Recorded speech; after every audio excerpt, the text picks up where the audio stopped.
Baik, mulai ya. Assalamualaikum warahmatullahi wabarakatuh. Ini adalah kuliah terakhir dengan saya untuk mata kuliah bisnis intelijen ini. Jadi nanti minta tolong setelah ini salah satu dari kalian sebagai perwakilan kelas menghubungi Pak Ali Bardadi ya, bahwa mulai minggu depan beliau yang masuk ya.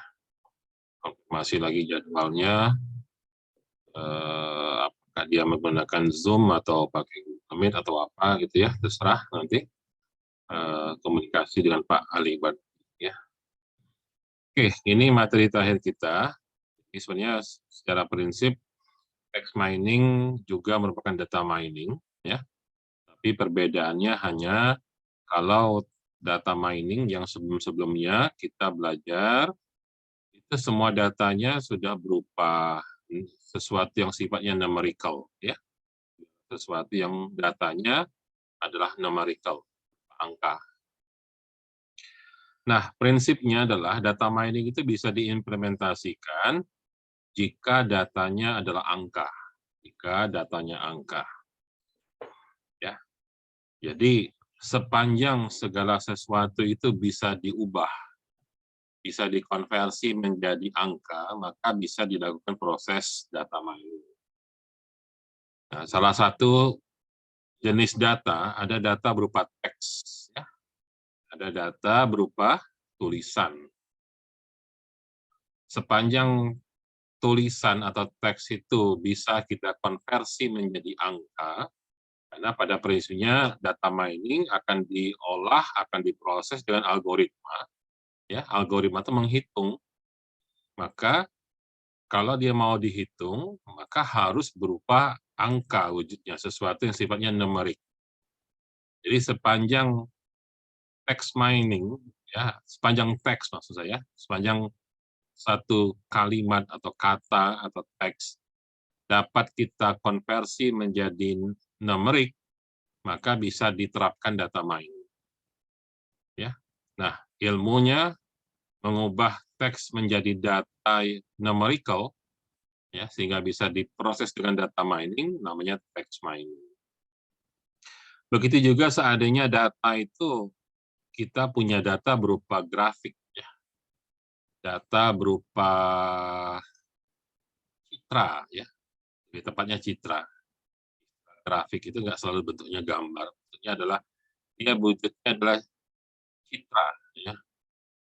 Ya, citra itu bisa gambar, bisa grafik, bisa warna gitu ya. Itu intinya citra. Sepanjang dia bisa dikonversi menjadi angka, jadi numerik, juga bisa dilakukan data mining. Ya. Makanya dalam pengolahan citra, misalnya contohnya adalah tulisan. Ya. Tulisan itu pertama bidang ilmunya, kalau dia berupa tulisan teks, maka bagaimana cara mengkonversi menjadi numerik, itu adalah text mining. Tapi teknik mengkonversi tulisan dari perspektif ilmu citra, maka kita misalnya ubah citranya jadi piksel-piksel, ya, itu juga ilmu pengolahan citra namanya, ya. Nanti pada akhirnya tulisan itu bisa diklasifikasikan, ya, bisa diklaster, misalnya. Saya pengenalan tulisan, ini tulisan siapa, ya. Salah satunya bidang ilmunya Pak Sam, ya, Pak Sam Suryadi. Sam itu PhD-nya adalah pengenalan bentuk tulisan, ya. Ya, tapi ilmunya bukan data mining, tapi ilmunya adalah pengolahan citra, bagaimana teknik mengubah tulisan sehingga menjadi citra, ya, jadi piksel-piksel gitu. Oke, balik lagi ke materi kita tentang text mining, ya. Oke, kita mulai dengan konsepnya dulu, apa itu konsep text mining, ya. Nanti setelah kita paham konsepnya, kita coba implementasikan text mining itu dalam bentuk clustering dan klasifikasi, ya. Itu yang paling umum. Yang pertama tentang konsep text mining. Jadi pada prinsipnya text mining itu sama dengan data mining biasa, cuman bedanya adalah kalau data mining biasa, data kita tuh sudah terstruktur. Ya, sudah terstruktur. Apa maksud data yang terstruktur? Data yang terstruktur itu maksudnya data yang sudah jelas baris dan kolomnya. Nah, kalau kamu belajar struktur data, kalau buka lagi pelajaran struktur data, maka struktur data itu jelas mana yang menjadi row dari baris, ya, itu adalah record dari data kita. Kemudian kolom-kolom itu menjadi atribut dari data kita. Nah, kalau kita punya sebuah tulisan, dokumen, ya, teks gitu, maka sebagai sebuah data itu belum dapat kita katakan data yang terstruktur, ya, belum dikatakan sebagai data terstruktur karena dokumen itu adalah data yang tidak terstruktur. Paling-paling, kalaupun ada formatnya tulisan itu, ya, ada format sedemikian rupa, kita nggak bisa mengatakan dia sebagai data yang terstruktur, tapi maksimal hanya sampai ke level semi-structure, ya, data yang semi terstruktur, tapi dia belum penuh terstruktur. Nah, sehingga dalam text mining pada prinsipnya sama seperti data mining yang lain, tapi dia akan didahului oleh sebuah proses menyiapkan data yang semula berupa data unstructured, ya, data yang tidak terstruktur menjadi data yang terstruktur, ya, menjadi data yang terstruktur. Itu perbedaan prinsip utamanya, ya. Ya. Nah, jadi kita tahu bahwa berdasarkan tahapan dalam proses mining, di mana tahap pertama adalah kita mengumpulkan data, himpunan data, kemudian himpunan data itu kita persiapkan sedemikian rupa, ya, sesuai dengan kris DM, ya, bahwa kita harus business understanding data itu, bagaimana datanya dihasilkan, kita pahami bisnis prosesnya. Dari pemahaman bisnis proses sehingga kita bisa memahami datanya, data understanding, dan kita mempersiapkan, ya, data preparation, ya, sebagai 3 langkah pertama dalam kris DM, ya, sebagai sebuah metodologi data mining, ya. Sehingga ketika data itu sudah siap, sudah terstruktur dengan baik, lengkap semuanya, baru masuk dalam pilihan mode dari data mining yang akan kita terapkan, ya, apakah itu dilakukan estimasi, apakah peramalan, klasifikasi, ya, clustering, atau melakukan asosiasi. Ya, jadi sebenarnya text mining itu adalah sebuah proses data mining yang sebelumnya ada tambahan di tahapan pre-processing-nya, ya. Jadi kita tahu pre-processing, ya, ketika kita memiliki data, itu bisa saja kita ada data cleaning, ya, ada data transformations, ya, ada data dilengkapi karena ada missing value misalnya dan sebagainya, ya. Kita melengkapi dengan mean, median, modus misalnya. Intinya data itu harus disiapkan sedemikian rupa. Nah, dalam menyiapkan data itu ada tambahan proses yang kita sebut sebagai text processing. Ada tahapan text processing. Apa itu text processing? Adalah proses mengubah atau mengkonversi data yang tadi bentuknya teks menjadi sesuatu yang numerical. Nah, sesuatu yang numerical. Jadi di sini, ya, di proses nomor 1, ya, himpunan data. Sampai datanya siap, kita perlu melakukan pre-processing. Ya, kita perlu melakukan pre-processing.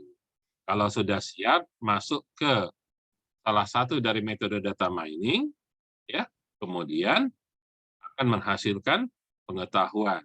Pengetahuan karena akan digunakan dalam pengambilan keputusan, ya, dalam bisnis intelijen itu berarti ada pengetahuan yang diberikan kepada kita sebagai user, ya, maka pengetahuan yang dihasilkan harus diuji. Kalau akurasinya kita berharap akurasi tinggi, ya, errornya kita harap dia rendah, ya, kualitas klasternya kita ingin yang terbaik, yang paling padat, paling rapat jaraknya, ya, maka perlu ada tahapan evaluasi. Jadi sebenarnya kalau kita lihat sama seperti ini juga, text mining itu persis sama dengan proses data mining lain secara umum. Namun perbedaannya hanya di pre-processing ada tambahan selain data cleaning, data integration, data reduction, data transformation, ada yang namanya text processing. Ya, itu aja perbedaan. Kenapa harus ada text processing? Karena originalnya data ini belum berupa numerik. Ya, originalnya masih berupa teks. Nah, oke, jadi intinya data yang kita gunakan yang semula berupa data teks, gimana caranya kita convert, ya, sampai dia menjadi data numerik juga. Baru bisa dilakukan proses data mining. Contoh, ya, misalnya kita punya data berupa dokumen, ya. Di sini saya pakai contoh ada 2 dokumen, ya. Dokumen pertama, isi dokumennya adalah this is a book on data mining. Sebuah kalimat, hanya 1 kalimat saja misalnya. Ya, kamu bayangin kalau ini hanya suatu kalimat. Tapi dalam kenyataan kita nanti data kita bisa saja dokumennya nggak cuma 1 kalimat, bisa 1 paragraf, bisa 1 bab, ya, 1 buku, bahkan bisa jadi ya yang isinya sangat banyak kata-katanya. Oke, di sini kita lihat dokumen 1 isinya hanya ada 7 kata. This is a book on data mining. Ya, benar ya, 7 ya. 1, 2, 3, 4, 5, 6, 7. This is a book on data mining. Ada 7 kata. Dokumen 1. Dokumen kedua isinya ada berapa itu? 10. This book describes data mining and text mining using RapidMiner. Ya, ada 1, 2, 3, 4, 5, 6, 7, 8, 9, 10 kata pada dokumen kedua. Nah, yang perlu kita pahami beberapa prinsip dasarnya adalah, ya, yang disebut kata itu disebut 1 kata apapun yang dipisahkan oleh spasi. Ya. Apapun yang dipisahkan oleh spasi, kita sebut 1 kata. Ya. Jadi tadi, this is a book on data mining. Itu ada 7 kata, karena masing-masing dipisahkan oleh spasi. Begitu juga pada dokumen yang kedua, ya. This book describes data mining and text mining using RapidMiner. Ya. Jadi masing-masing kata itu disebut kata karena dia dipisah oleh spasi. Ya, oke. Nah, di sini setiap kata disebut sebagai token. Ya, 1 kata disebut 1 token. Oke? Ya. Nah, proses memisahkan kata, proses memecah-mecah kata yang ada di dalam sebuah dokumen, ya, yang ada dalam sebuah dokumen disebut tokenisasi atau tokenizing. Ya, proses memecah kata, memisah-misah kata yang ada dalam sebuah dokumen disebut tokenizing atau tokenisasi, tokenizations, ya. Ya. Tujuannya apa? Karena tujuannya adalah kita akan memisahkan setiap dokumen, ya, karena yang kita butuhkan tuh bukan dokumennya, tapi adalah kata yang ada dalam dokumen tersebut. Ya. Jadi dengan demikian kita dapat menyimpulkan, ya. Jadi tokenisasi tadi adalah memisah-misahkan kata yang ada dalam dokumen. Satu kata disebut satu token, ya. Sehingga kesimpulan kita sementara ini adalah yang disebut dengan sebuah dokumen, ya, sebuah dokumen itu apa? Sederhananya sebuah dokumen itu adalah serangkaian, ya, serangkaian kumpulan dari token. Oke, jadi dokumen itu adalah, ya, token yang terkumpul secara sequence, secara berurutan, ada urutannya, ada aturannya. Jadi tentunya kata itu disusun dengan urutan yang baku, di mana urutan itu yang mengaturnya, pembakuannya itulah yang namanya grammar, ya, atau apa namanya, tata bahasa, ya. Nah, grammar, tentunya grammar bahasa Inggris tidak sama dengan grammar bahasa Indonesia, ya. Nah, begitu juga grammar bahasa Arab lain lagi dan sebagainya, ya. Oke, sampai di sini bisa dipahami ya, ada berapa istilah yang warna merah, ya, satu kata satu token, ya. Proses pemisahan kata dalam sebuah dokumen disebut tokenisasi, ya. Jadi dokumen adalah sekumpulan token yang terurut, ya, yang berurutan, yang ada sekuensialnya. Oke, ini sampai sini bisa dipahami, ya.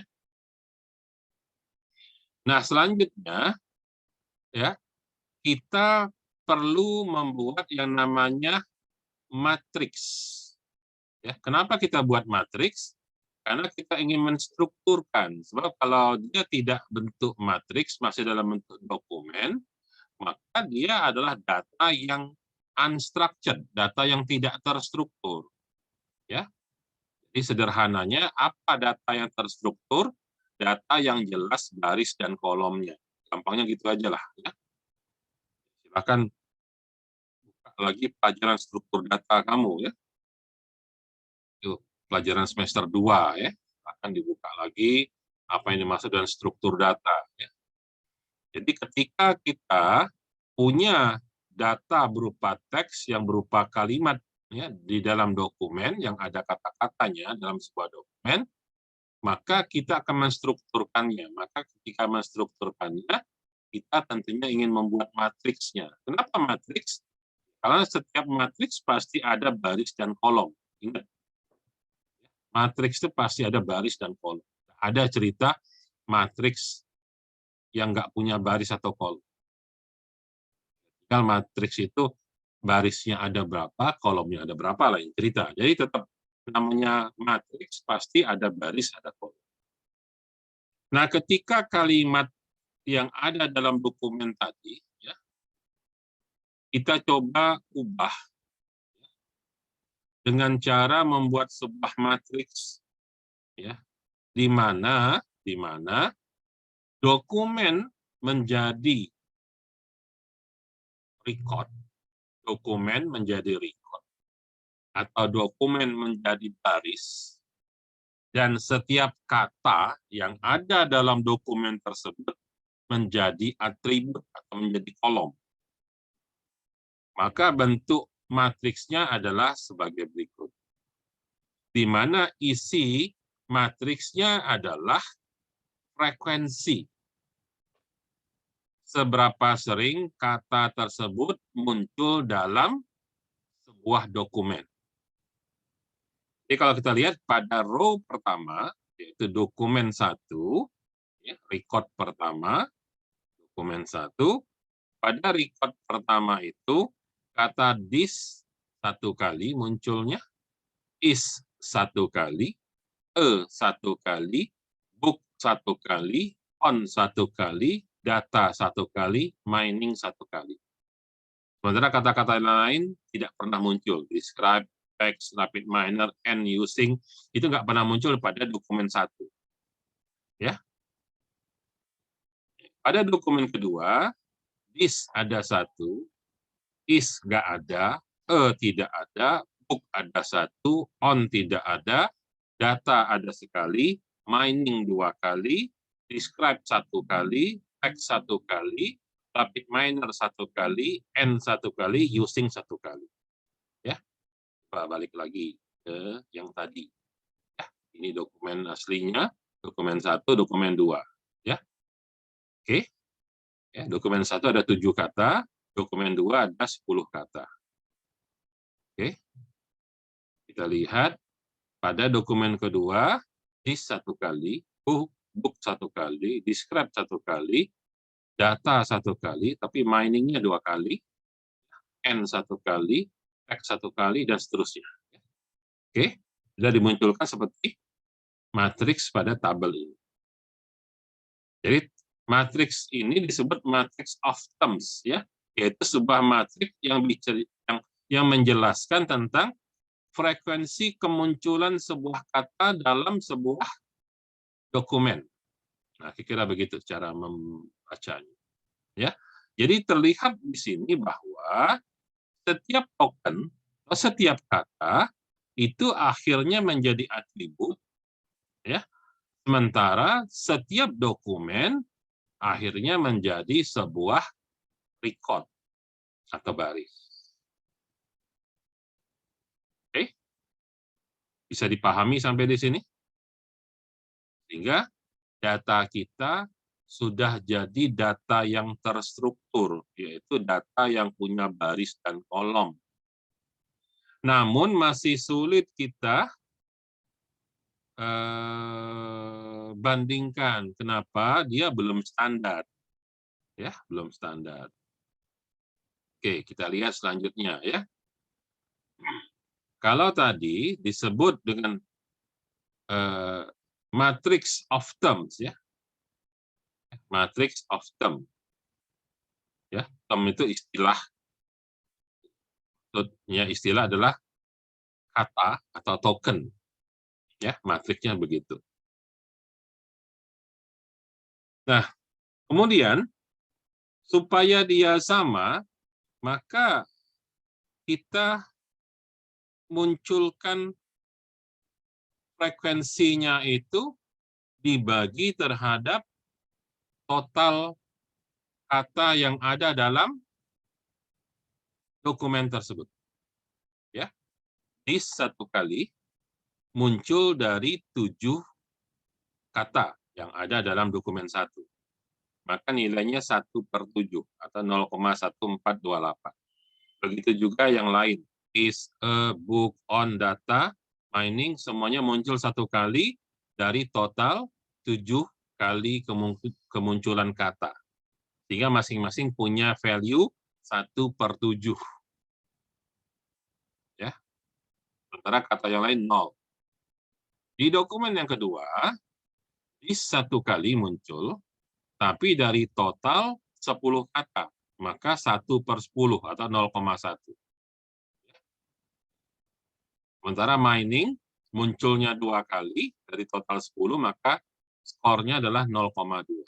Ya, yang lain 0,1. Oke. Nah, dalam hal ini, tabelnya sudah menjadi yang kita sebut term dokumen matrix. Ya, term dokumen matrix.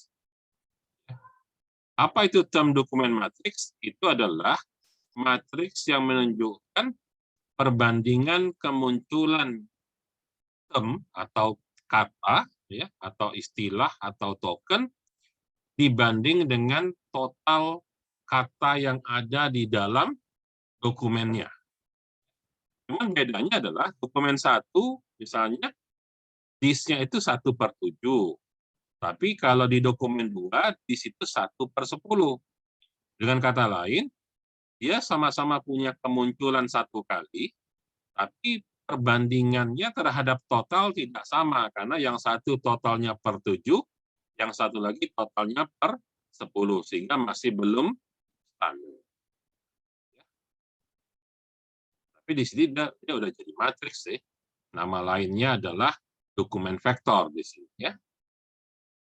Nah, supaya prosesnya itu menjadi terstandarisasi, jadi semuanya sama, maka nanti perlu kita konversi yang tadinya dokumen vektor yang masih menghitung kemunculan frekuensi per jumlah kata dalam dokumen, itu kita ubah supaya standar, supaya sama dengan sebuah konsep yang namanya TF-IDF. Apa itu TF? TF adalah term frekuensi, IDF adalah inverse dokumen frekuensi. Apa itu TF-IDF? Pada prinsipnya TF-IDF itu adalah sebuah nilai yang menunjukkan seberapa sering sebuah kata itu muncul ya dalam sebuah dokumen, tapi juga dibandingkan dengan berapa banyak dokumen tempat dia muncul. Kita lihat misalnya kata this tadi ya. This itu muncul di dokumen pertama, muncul juga di dokumen kedua. Ya. Tapi beda dengan kata rapid minor misalnya. Rapid minor tadi dia hanya muncul di dokumen kedua, tapi tidak muncul di dokumen 1. Nah, konsepnya adalah kata yang banyak muncul dalam sebuah dokumen adalah ciri dari dokumen tersebut. Ya.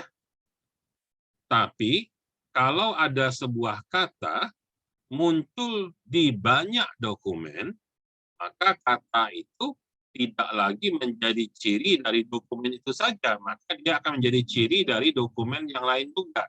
Dengan kata lain, dia sudah menjadi ciri umum.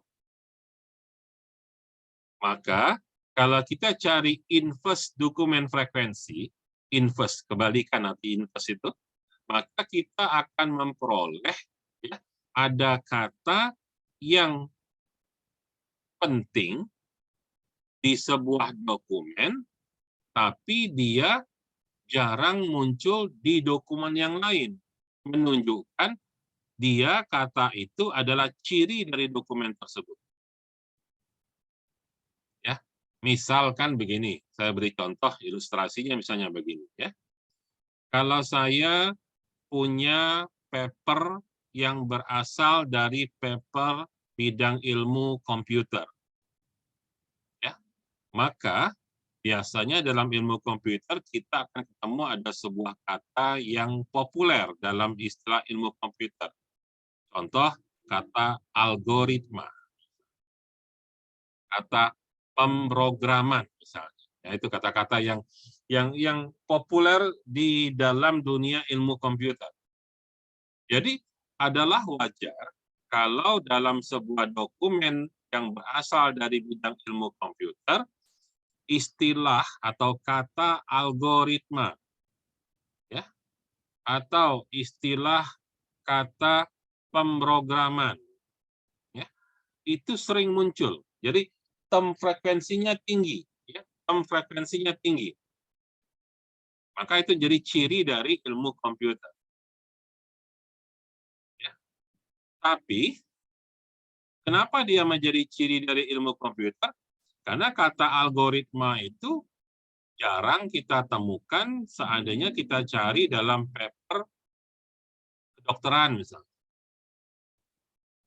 Kalaupun ada sekali-sekali dia muncul, tapi tidak terlalu sering. Bahkan bisa jadi sangat jarang atau bahkan tidak ada. Ya. Dalam ilmu pertanian misalnya, kata algoritma itu ya mungkin jarang ditemukan. Tapi kalau kata algoritma di ilmu komputer ada, di kedokteran ada, di pertanian ada, di teknik ada, ya. di ilmu sejarah juga ada. Maka kata algoritma itu tidak bisa menjadi ciri dari ilmu komputer karena dia sudah jadi ciri umum, kira gitu. Maka kalau kita ingin mencari sesuatu ya yang punya nilai, yang punya makna untuk sebuah maksud tertentu, maka logikanya kita cari yang frekuensinya tinggi muncul dalam sebuah dokumen, tapi dia jarang-jarang muncul di dokumen-dokumen yang lain. Jadi konsep TF-IDF itu pada prinsipnya demikian. Ya, dia mencari term frekuensi yang tinggi pada sebuah dokumen, namun jarang muncul di banyak dokumen. Makanya disebut inverse dokumen frekuensi. Jadi dokumen frekuensinya diinverskan, dibalik, ya, dicari yang terkecil. Nah, konsepnya seperti itu. Sehingga nanti, ya, ini ada rumusnya. Saya tidak akan menjelaskan di sini karena ini bukan pelajaran kita. Ya, kalau ini saya juga sudah posting di e-learning. Ya. Ada sebuah slide yang menjelaskan tentang bagaimana cara menghitung TF-IDF. Ya. Nah, di sini kita hanya menggunakan saja intinya yang tadinya kata, yang tadinya teks itu gimana caranya dikonversi menjadi angka, jadi numerik. Nah, angka itu adalah TF-IDF. Ya. Dokumen jumlah dokumen itu adalah berapa banyak dokumennya, ya, N itu di sini. Kemudian IDF itu adalah log dasar 2, log basis 2, yaitu untuk N per NK. Ya. Nah, NK itu adalah dokumen yang mengandung banyaknya suatu kata tertentu, ya, kata K misalnya. Ya. Jadi TF-IDF itu gabungan dari perhitungan berapa banyak kemunculan kata tersebut dalam sebuah dokumen, ya,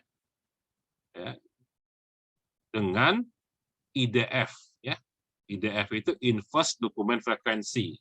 Ya. Nah, oke. Nah, intinya adalah ketika sudah jadi TF-IDF, maka pada prinsipnya ini saya bilang pada prinsipnya kita sudah berhasil mengubah kata atau teks menjadi numerik. Jadi data kita sudah berubah dari semula berupa data teks yang tertulis adalah tadi contohnya di sini, ya. Dokumen 1 itu adalah "This is a book on data mining." Ya. Dokumen 2, "This book describe data mining and text mining using rapid miner." Itu sudah kita konversi akhirnya dokumen 1, ya, dengan rumus yang seperti ini tadi. Dokumen 1 berisi ini tadi, ya, nilai-nilai yang sudah merupakan nilai TF-IDF. Ya. Pokoknya ada yang 00, 0,577, 0000, 0,577 dan seterusnya, ya. Pada baris 1, pada baris kedua 0,447, 01, 0,4 dan seterusnya, ya. Hingga dalam bentuk matriksnya, isi matriksnya sudah berupa numerik, ya, sudah berupa numerik. Oke.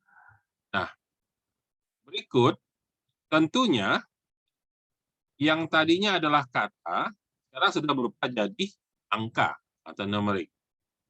Nah, persoalannya adalah dalam data yang ada dalam matriks kita ini ada kata-kata yang nggak penting. Ya.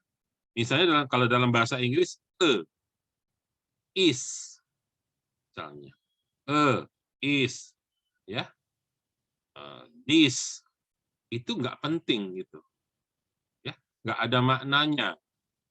Kalau dalam bahasa Indonesia itu misalnya maka, adalah, yaitu. Nah, itu semua adalah kata-kata yang nggak punya makna secara secara apa namanya, secara leksikalnya gitu ya. Sehingga kata-kata yang nggak penting itu, kata-kata yang nggak penting itu kita buang, kita buang. Jadi kalau dalam bahasa Inggris this, and ya. Nah, kalau bahasa Indonesia nanti ya macam-macam ya kata-kata yang nggak penting itu ya. Ya, ini perlu kita buang, kita filter, kita buang, kita filter, ya. Ya, kita buang dengan cara kita masukkan daftar kata-kata yang tidak punya makna.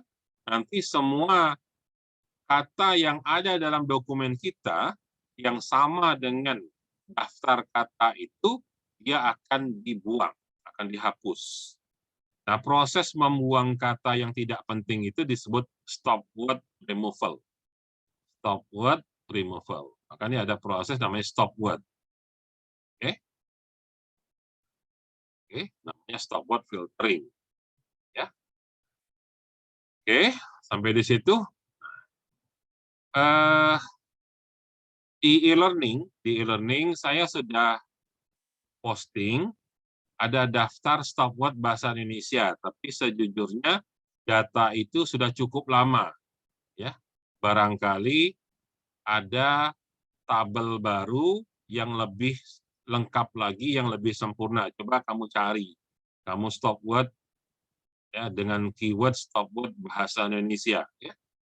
Jadi kalau di sini ya mungkin saya tunjukkan ya bahwa saya sudah posting ya di dalam e-learning ada stop word bahasa Indonesia, ada stop word bahasa Indonesia ya. Kalau kita lihat hanya apa aja isi dari stop word bahasa Indonesia itu sebentar.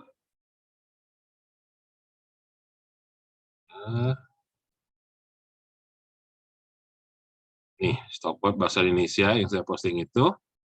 Nih, ini contohnya ya, bisa dilihat. Ada, adalah, adanya, adapun, agak, agaknya, agar, akan, akankah, akhir, akhiri, aku, akulah, dan seterusnya ya. Dan ini tergantung orang yang membuatnya, ya seperti apa. Mungkin akan ada yang menambahkan kata-kata baru yang menurut pendapat orang yang membuat, kata tersebut tidak punya makna atau tidak berkontribusi terhadap makna dari sebuah kalimat, ya, maka dia akan dibuang. Ya, kalau bahasa Indonesia barangkali kita ya ada yang setuju tidak setuju barangkali, ada yang like sama dislike, ada yang sepakat atau tidak sepakat karena ada yang bilang ini nggak ada maknanya, tapi ada orang lain bilang makna, ada makna misalnya. Tapi kalau bahasa Inggris mungkin jauh lebih mudah disepakati ya, bisa kata-kata ya, and ya. Jelas kalau itu hanya untuk menunjukkan itu singular ya, satu benda gitu ya. This ya. This hanya menunjukkan kata tempat ini ya. Nah, tinggal this-nya single, kalau this ya THESE itu berarti plural, menunjukkan ini gitu ya. Nah, itu secara gramatikal nggak ada artinya dalam bahasa Inggris, hanya grammar-nya aja yang demikian untuk menunjukkan ya sesuatu tuh ya. This is a book. Nah, this is a book. Ini adalah sebuah buku. Kan maknanya cuma bahwa ini buku. Yang penting adalah makna itu adalah buku. Masalah ini apa itu nggak ada masalah kan? Ya bedanya this is atau that is a book. Ya, itu sebuah buku. Ini sebuah buku. Ya, tidak berubah makna bahwa sebenarnya kita ingin menunjukkan buku. Ya, ya. This sama e-nya tuh apa ya istilahnya tuh ya cuman untuk menunjukkan kata-kata pertama this atau that itu hanya untuk penunjuk e-nya tuh dia hanya sebagai singular itu aja. Tapi makna yang pentingnya adalah book-nya ya. Jadi kita tidak mempersoalkan this is a book atau that is a book ya. Nah, itu kalau bahasa Inggris demikian. Tapi kalau bahasa Indonesia barangkali ada perdebatan lah kira-kira untuk menyepakati. Nah, tapi ini list yang sudah dibuat orang, ya. Coba lihat ada nggak list yang lain, ya? Ada nggak list yang lain dari tabel stopwatch bahasa Indonesia ini? Oke, silahkan nanti di ini ya. Ini sudah saya posting di e-learning ada stopwatch bahasa Indonesia. Oke, balik lagi ke materi tadi, ya, bahwa setelah kita memfilter data kita, ya, yaitu dengan cara membuang kata-kata yang tidak perlu, tidak penting, ya. Jadi dengan menggunakan stopwatch. Persoalannya kenapa saya suruh cari stopwatch bahasa Indonesia? Karena di di RapidMiner belum ada ya stopwatch bahasa Indonesia. Tapi RapidMiner itu menyediakan modul kosong untuk bisa diisi dengan bahasa apapun. Jadi kita mencari isinya. Jadi nanti ambil sebuah modul untuk stopwatch, tapi isinya kosong yang bisa dipakai untuk bahasa apapun. Karena stopwatch yang ada itu adalah bahasa Inggris, ya, di RapidMiner ya. Artinya kalau kamu melakukan text mining dalam bahasa Inggris sudah bisa langsung digunakan. Bahasa Jerman juga ada karena RapidMiner dibuat oleh orang Jerman, ya. Tapi bahasa Indonesia belum ada. Jadi kalau kamu menggunakan data yang berasal dari bahasa Indonesia, maka ketika kita memilih mana kata-kata yang dianggap tidak perlu dalam bahasa Indonesia, sudah barang tentu harus diinput dengan data atau tabel data yang merupakan stopwatch bahasa Indonesia. Jadi silakan digunakan yang saya posting itu, tapi alangkah lebih baiknya kalau diupdate, ya, dicari yang terbarunya. Oke. Selanjutnya, setelah semua kata itu difilter, ya, difilter. Jadi kata-kata yang nggak penting sudah terbuang, dihapus dari tabel data kita. Kita tahu bahwa teks tidak maaf ya. Jadi dokumen teks itu kita ketemu kalau bahasa Inggris, contohnya di sini ya. Ada recognize. Ini adalah past tense dari recognize. Atau adjective recognizable. Ya. Atau kata benda yang berasal dari kata kerja, recognitions, ya. Kata benda abstrak namanya itu ya. Recognition. Ya. Recognize itu menghargai. Recognizable dapat dihargai. Recognition penghargaan, ya. Begitu juga dalam bahasa Indonesia ya. Dalam bahasa Indonesia kita kenal ada kata dasar misalnya keluar. Ya. Tapi dikasih imbuhan jadi pengeluaran. Itu sudah jadi kata benda abstrak, pengeluaran. Atau dikasih awalan, dikeluarkan. Ada awalan, ada akhiran. Ya. Yang maknanya sebenarnya sama, yaitu dari kata dasar keluar. Ya. Tinggal penempatan kata itu bagaimana. Nah, dalam text mining, kita tidak peduli ya bentuk kata itu asalnya bagaimana, bentuknya seperti apa, karena itu sebenarnya pada prinsipnya hanya karena mengikuti grammar saja. Ya. Maksud dari grammar. Tapi secara maknanya kita ambil makna dari kata dasarnya. Nah, proses mengembalikan kata ke kata dasar. Ya, proses mengembalikan kata ke kata dasarnya disebut proses stemming. Ya. Jadi seperti ini recognize, recognizable, recognition.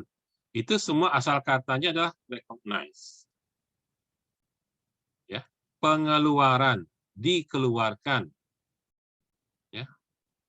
dikeluarkan. Itu kan pengeluaran. Asal katanya sebenarnya adalah keluar. Nah, kalau bahasa Indonesia. Ya, contoh tadi ya. Nah, mengembalikan semua kata ke kata dasar disebut stemming. Nah, kalau bahasa Inggris ada stemming tekniknya yang standar disebut metode Porter. Ya, jadi kalau dalam metode Porter, stemming itu sudah ada bakunya, ya, dalam bahasa Inggris pakai metode Porter, dan itu sudah ada di dalam rapid minor. Nah, sekali lagi kalau bahasa Indonesia belum ada teknik untuk melakukan stemming yang baku menurut tata bahasa Indonesia. Jadi kalau kita melakukan stemming, kita harus ngoding sendiri. Kita buat aturannya seperti apa. Nah, dalam bahasa Indonesia, salah satu aturan stemming yang populer adalah stemming Adriani. Ya. Adriani dan siapa lupa itu ya. Nah, itu orang tidak salah orang UI atau orang ITB saya. Nah, itu ada ya. Sudah ada modulnya ya. Nah, tapi di rapid minor belum ada ya, kita harus menginputkan ya.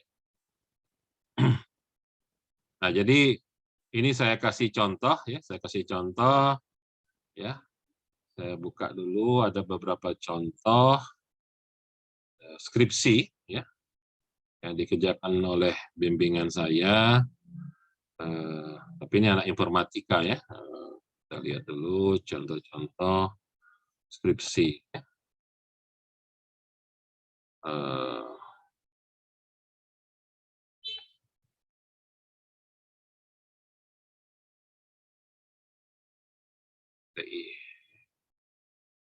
Pasti ini yang saya ingat adalah punya anak saya sendiri, ya, Ikrom.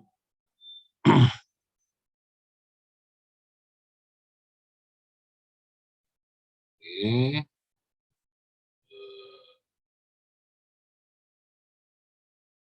Ini dia sebenarnya melakukan clustering, tapi yang di cluster ada dokumen teks ya. Jadi ini skripsinya anak saya, ya. Dia melakukan proses clustering, ya, tapi yang di cluster itu adalah data teks, ya.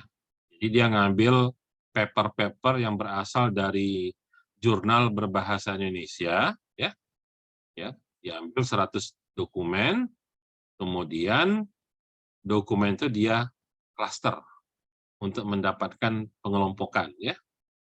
Oke, tapi nanti ya, ini ada reduksi segala macam. Ini sebenarnya reduksi materi. Oke. Nah, jadi kita text mining itu pada prinsipnya adalah melakukan konversi, ya, melakukan konversi format data. Jadi yang semula datanya, ya, jadi data masukan atau data input yang semula adalah data teks, ya. Jadi dia yang semula data teks kemudian diubah, ya. Mengubah data input dari teks menjadi angka atau numerik. Ya. Jadi prinsipnya sepanjang apapun data yang aslinya, originalnya, kalau kemudian bisa dikonversi menjadi angka atau numerik, maka data itu bisa diolah dengan data mining. Ya, jadi persoalannya adalah bagaimana data yang semula teks bisa jadi angka. Begitu juga kalau semula kita punya data berupa citra atau gambar, bagaimana dia jadi angka.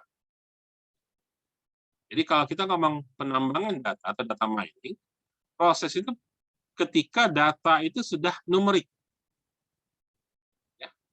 Nah, apa yang kita lakukan untuk mengubah data teks menjadi numerik? Maka yang pertama adalah melakukan ya di sini ya, ini prosedurnya boleh bolak-balik ya tergantung kebutuhan. Di sini dikatakan pertama kali melakukan case folding. Apa itu case folding? Proses mengubah yang tadinya ada huruf besar menjadi huruf kecil.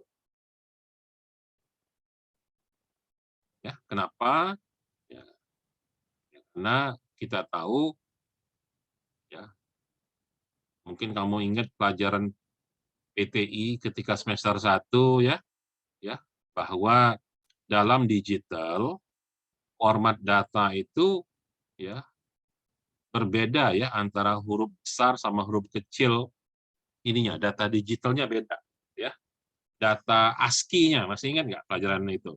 Penjelasan tentang data ASCII, kode ASCII ya.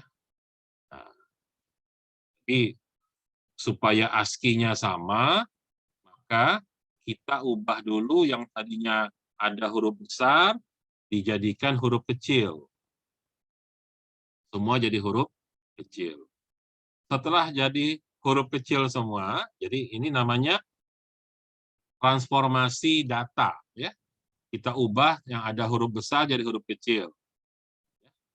Nah, kalau dalam Rapid Miner tuh ada tuh ya, format untuk mengubah huruf besar jadi huruf kecil. Transform ya. Langkah kedua apa?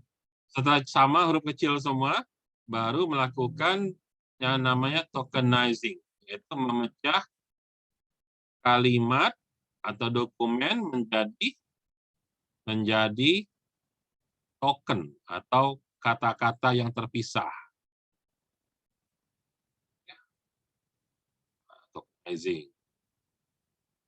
Setelah tokenizing, dilakukan stop word removal, yaitu menghilangkan kata yang sering muncul, ya, tapi nggak punya makna. Ya. Jadi yang sering muncul itu maknanya sudah nggak ada.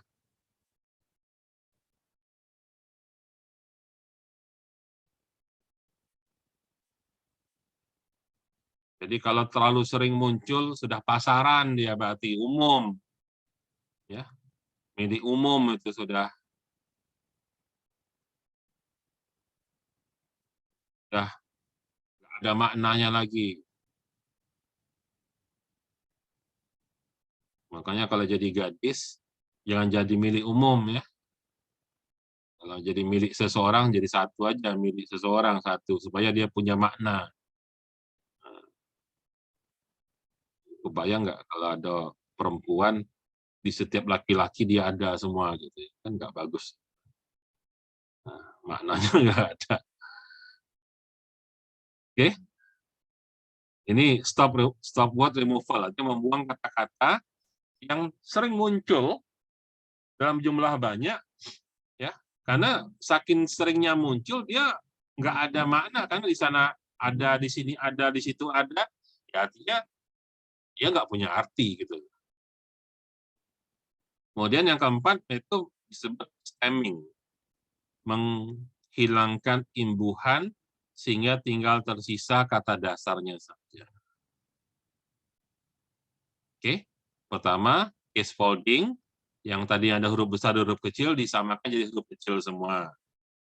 Tokenizing, dokumen dipecah-pecah jadi potongan-potongan kata. Dengan cara itu tadi ya, setiap yang dipisah dengan spasi dianggap satu kata. Ya. Nah, makanya penting ada kata sambung seperti ini ya, potongan-potongan, potongan strip, potongan. Jadi kalau disambung, dia dianggap satu kata.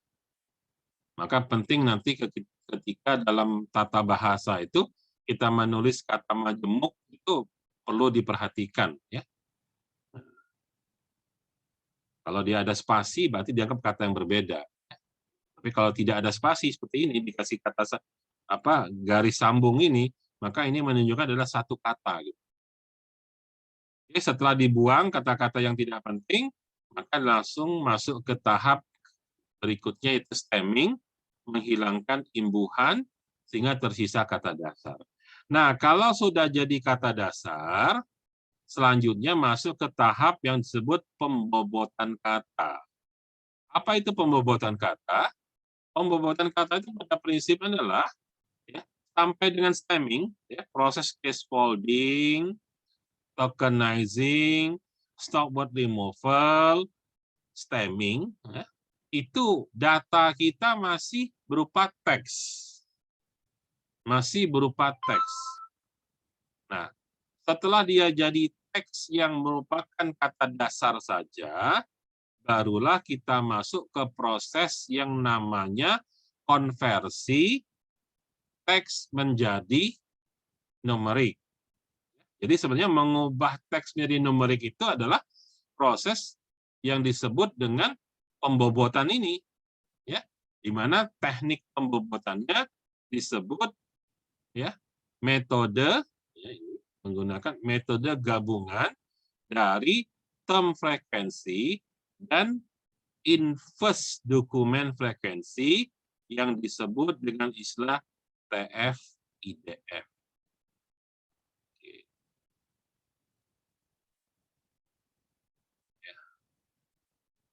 Ya, intinya kamu tahu ya, TF-IDF itu adalah proses pembobotan. Jadi kalau kita mau tahu ya secara lengkap bagaimana yang namanya text processing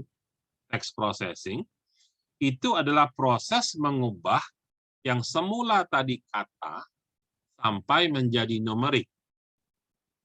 Ya. Di mana dimulai dari yang namanya case folding. Apa itu case folding? Transformasi yang tadinya ada huruf besar menjadi huruf kecil semua.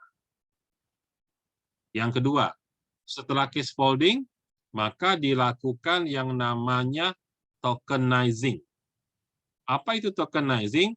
Yaitu memecah dokumen ya dari kalimat menjadi potongan-potongan kata yang disebut token.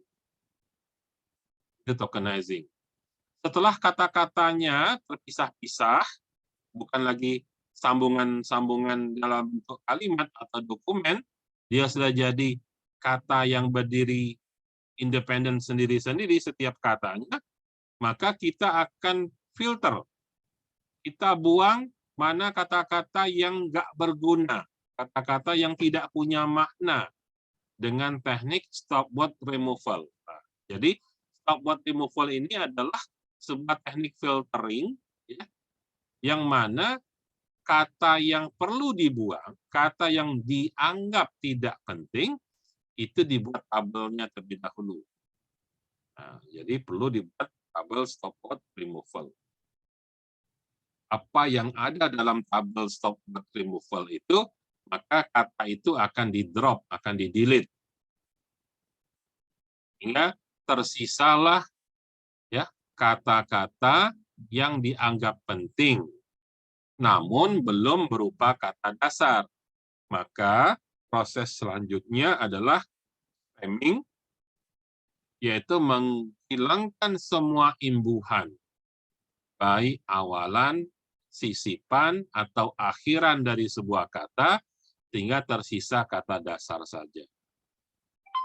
Nah, setelah stemming, baru kita bisa melakukan pembobotan dengan teknik yang disebut teknik TF-IDF, yaitu gabungan dari perhitungan term frekuensi dengan inverse dokumen frekuensi. Bagaimana caranya? Bagaimana caranya? Ini juga sudah saya posting di sini, di e-learning.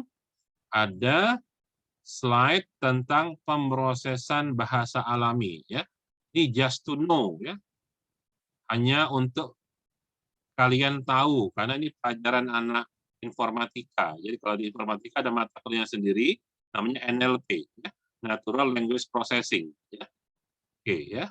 Jadi nanti bisa kamu lihat di situ, di punya anak informatika itu, ya. Sebenarnya slide-nya punya Pak ini.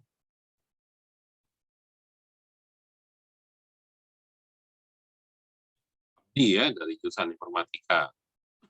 Nah, ini bisa kamu baca lah ya. Kalau pengen tahu ya mekanismenya seperti apa ya. Oke, kamu pelajari sendiri aja, lihat sendiri. Ini contohnya persis sama kayak tadi ya. Kita menggunakan eh, teks 1 Andi bermain bola setiap hari, teks 2 Putri bermain gitar setiap hari. Ya. Nah, ini kalau menghitung kemiripan, berarti sebenarnya clustering, ya clustering. Jadi dia mirip. Nah, jadi sebelum dia bisa dihitung kemiripannya, tentu harus dibuat bobot dulu. Ya. Proses mengubah bobotnya itu, nah, baca aja di sini ya. Teknik-tekniknya ya, ada namanya back outward, ya, ada TF-IDF dan sebagainya. Ya, ini representasi teks ya. Nah, lebih kurang sama ya, seperti kayak tadi satu-satu. Kalau ada satu, kalau tidak ada nol, ya, dan seterusnya ya dalam 3 kata sampai akhirnya dia bisa. Jadi ada teknik back outward, ada teknik TF-IDF. Silahkan dipelajari atau kamu searching di Google juga ada ya. Bagaimana cara menghitung TF saja. Bagaimana cara menghitung DF atau dokumen frekuensi saja. Ya. Dan bagaimana diinverskan ya. DF-nya diinverskan jadi IDF. Terus digabungkan antara TF dengan ini bisa dicari ya. Sampai akhirnya nanti jadi bobot ya. Kalau dia sudah bobot, artinya data kita sudah berupa angka ya. Nah, seperti ini ya. Sudah angka. Kalau sudah angka, artinya apa? Artinya sudah bisa dieksekusi oleh datanya sudah jadi begini nih, angka semua. Sudah nggak ada teksnya lagi gitu. Tinggal nanti kita bisa menghitung kemiripan dengan menghitung jarak setiap data. Maka kita kalau ada dokumen T1 jaraknya dekat dengan T berapa, berarti kalimat itu maksudnya sama atau mirip. Misalnya ya. Ini bisa kamu ikutnya ya. Nah, cuman tambahan ada n-gram ya. Apa itu n-gram? Oke.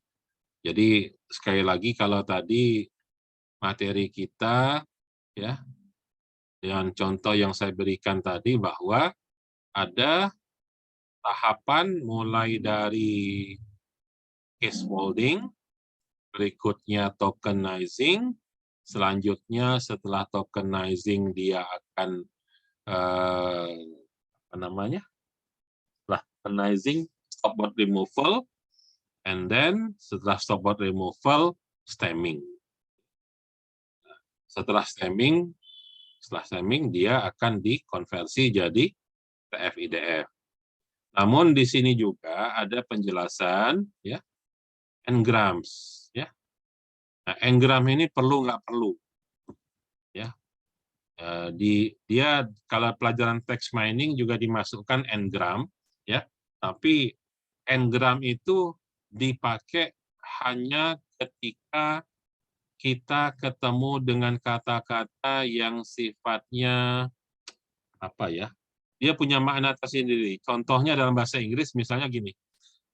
Good morning ya, good morning ya. Kalau kita lihat dia satu persatu, good dengan morning itu seolah-olah dua kata yang terpisah karena dia dikasih spasi. Kan definisi dari token tadi adalah setiap yang dipisahkan oleh spasi kita sebut token. Padahal dalam bahasa Inggris good sama morning itu tidak boleh dipisah. Dia adalah satu kesatuan. Ya. Tapi beda dengan kata yang kata majemuk, kata berulang. Saya tadi saya ada garis datar untuk menyambung sebuah kata misalnya ya. Tapi kalau good sama morning memang ada sambungannya. Dia tetap ada spasi di antaranya. Cuman dia tidak boleh dimaknai sebagai good sendiri. Arti good adalah morning pagi. Jadi bukan berarti pagi baik. Begitu juga good afternoon, good evening, good night ya. Ya, bukan malam baik, enggak. Ya, karena good morning itu maknanya adalah satu satuan yang artinya selamat pagi. Bahasa Indonesia ada nggak yang kalimat-kalimat yang seperti itu? Ya. Nah, juga ada rasanya, walaupun nggak banyak ya. Nah, sehingga ketika ada kata yang seperti ini, itu tidak boleh dipisah, maka dia disebut family of words. Nah, ini namanya n-gram ya. Sehingga sebenarnya kalau kita balik lagi ke tahapan tadi, ya, tahapan yang baku itu sebetulnya dalam text processing hanyalah satu tokenizing, dua stop word removal, tiga adalah filtering, kita membuang hal-hal yang tidak penting, kemudian stemming. Ya. Dengan mungkin didahului ada namanya transformasi bentuk yang tadi ada huruf besar jadi huruf kecil semua. Nah, tapi ketika kita ketemu dengan istilah-istilah tertentu yang harus kita kenali dia sebagai satu kesatuan, maka akan ada tambahan proses n-gram. Ya, n-gram. Tapi saya pikir ini tidak di semua kejadian lah ada seperti itu. Ya. Yang umum tidak banyak, tapi ada maksud saya ini hal-hal seperti ini. Ya. Ya, silahkan dipelajari apa itu n-gram, tapi ya maksud saya kita sebagai pengguna saja dalam text mining ini barangkali concern kita bukan ke sana. Oke, sampai di sini bisa dipahami. Ya.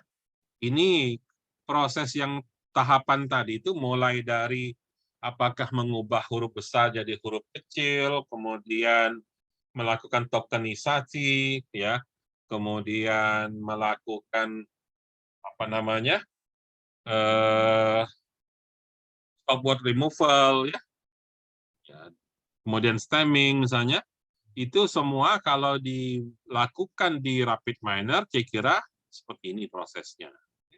Kamu bisa coba, ya. Misalnya mengambil data dari web, ya. Ini adalah menu untuk ekstrak konten web misalnya. Ya. Jadi sepanjang RapidMiner kamu ada internet yang aktif, ya, kamu bisa gunakan modul untuk mengambil data dari web.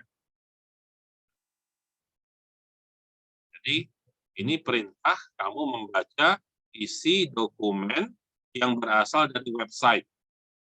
Ya, tentunya hasil dari ngambil data di website itu isinya adalah teks, karena web itu isinya teks.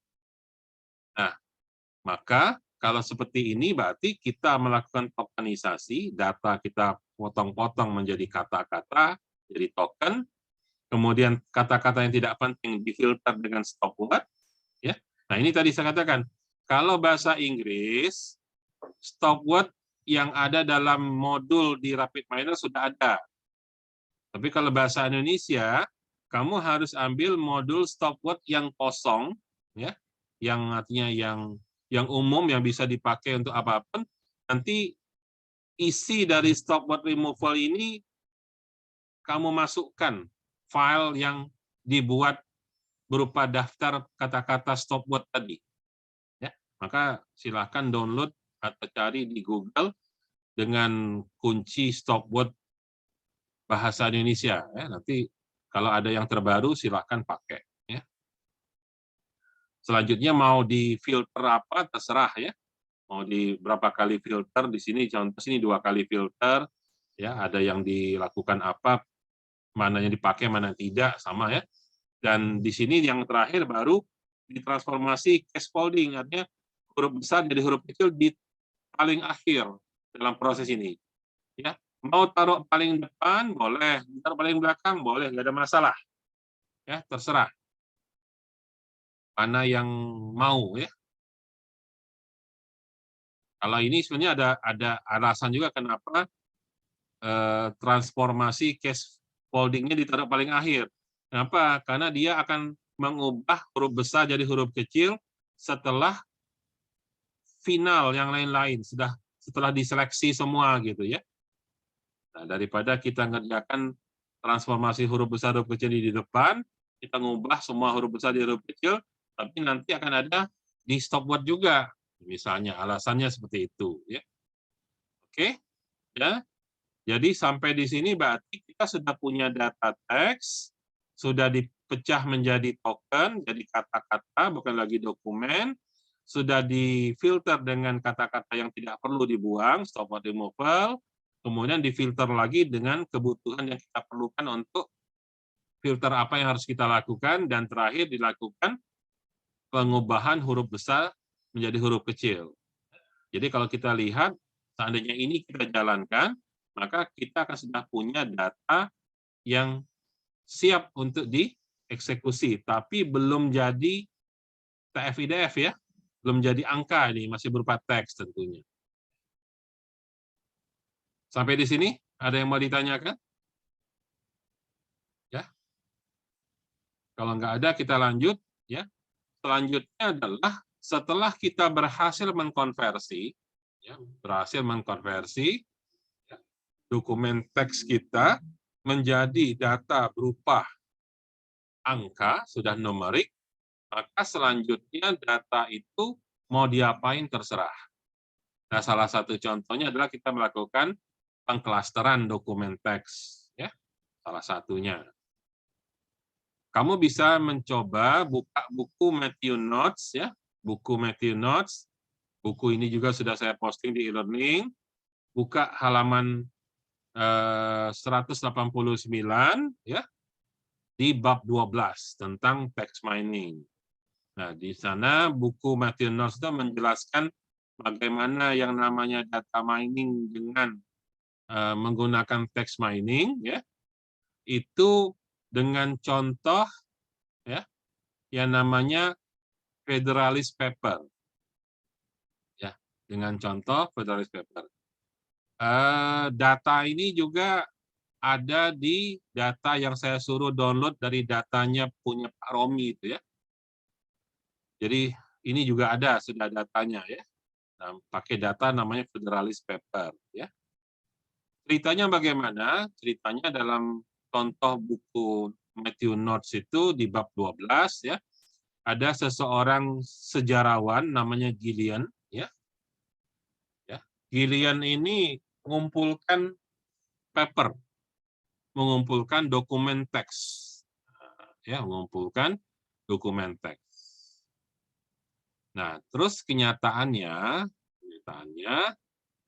ada paper yang nggak tahu itu siapa pengarangnya.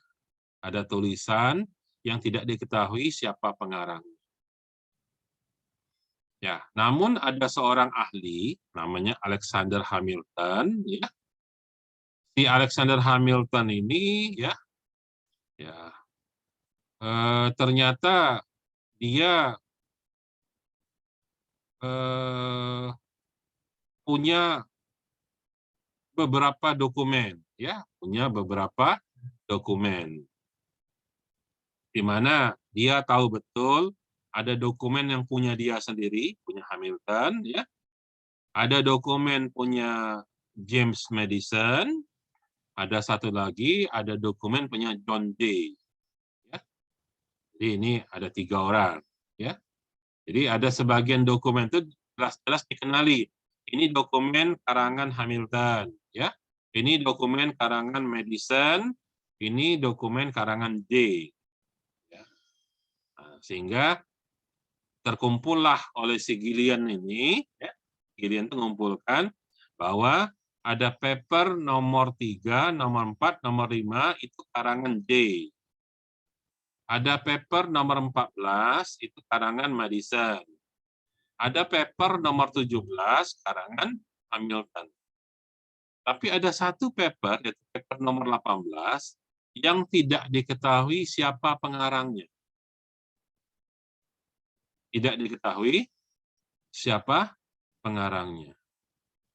Namun pada akhirnya, ya, dalam contoh ini nanti, kalau kamu coba kerjakan latihannya, dalam latihan ini akan ternyata si Gillian itu akhirnya bisa punya bukti, ya, punya alasan lah, artinya punya keterangan yang menjelaskan bahwa paper nomor 18 yang nggak ada nama pengarangnya itu ada kemungkinan besar itu paper Hamilton dan Madison. Jadi dua orang itu kemungkinan besar kerjasama, bersama-sama menulis paper nomor 18. Bagaimana dia bisa tahu? Nah, itu dijelaskan ya. Nah, ya dijelaskan. Jadi langkahnya adalah ini ada paper nomor 3 punya J. Jadi kasih nama J.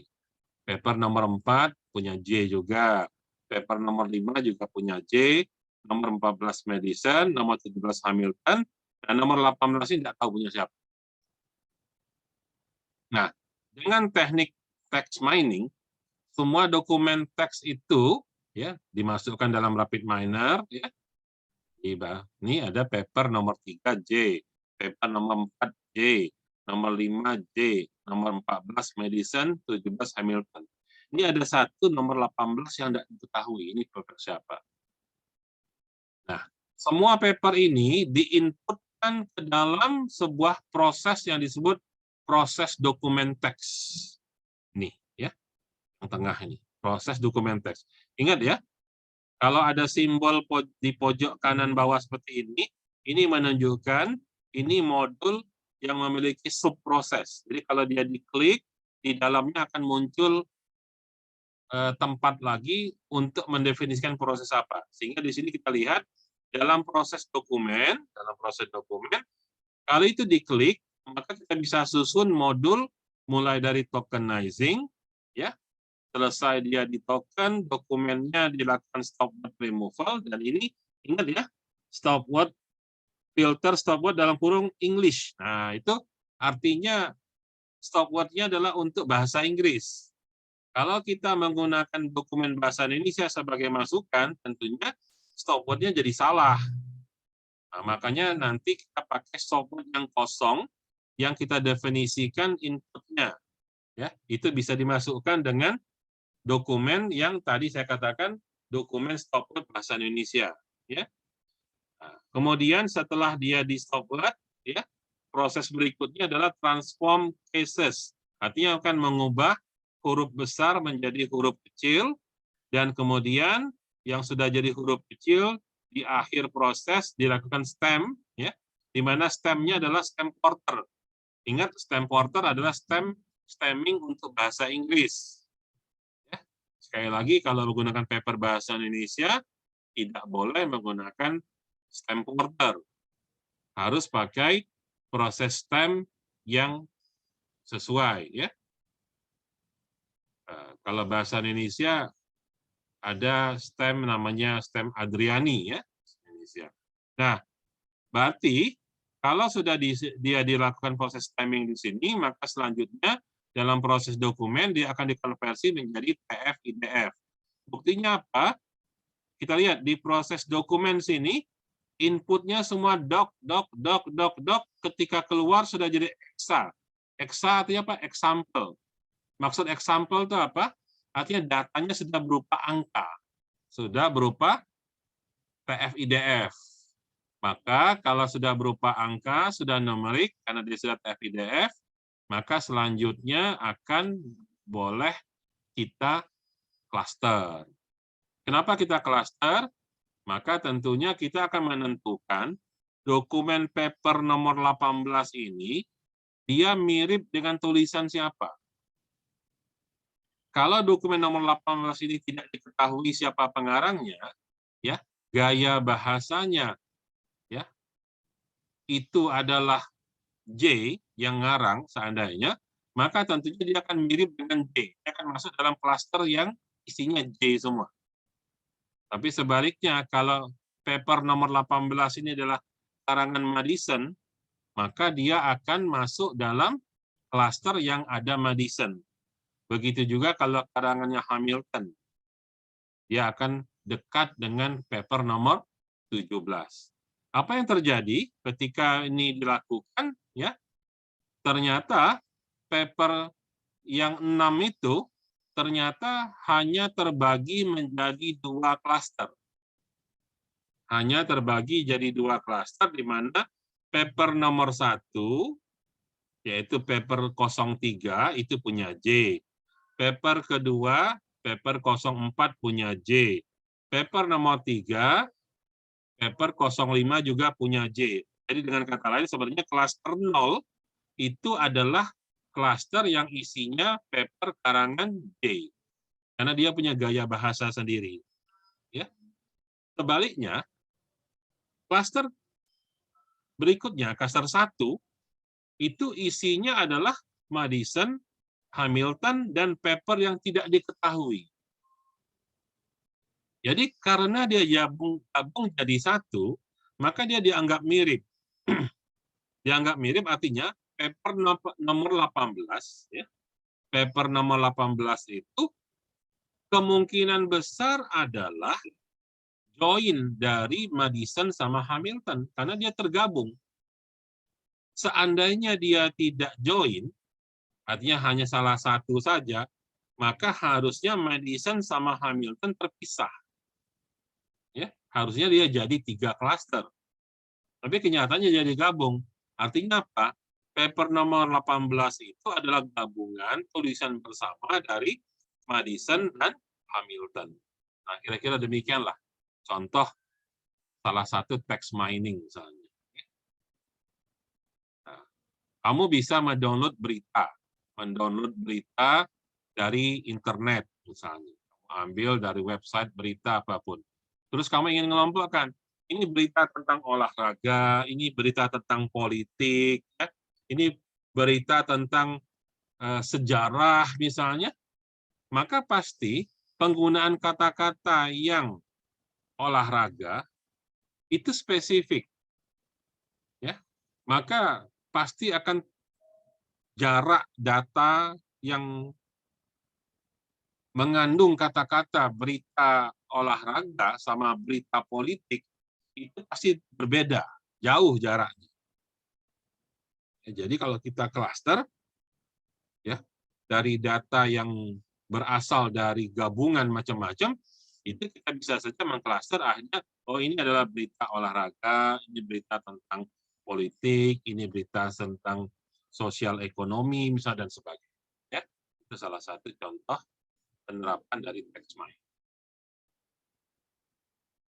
Sampai di sini ada yang mau ditanyakan?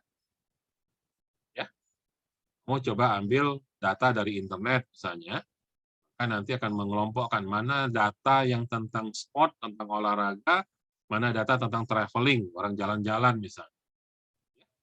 Nah, tentunya karena ini sumber datanya, sumber teksnya adalah berbahasa Indonesia, wajib menggunakan stopword bahasa Indonesia.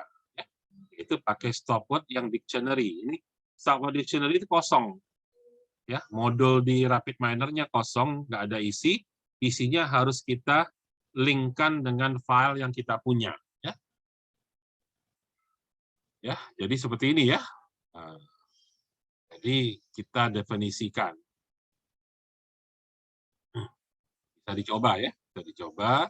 Kita mengklaster, misalnya nanti akhirnya akan muncul klaster 1 data tentang sport, klaster kedua data tentang traveling misalnya, jalan-jalan ya.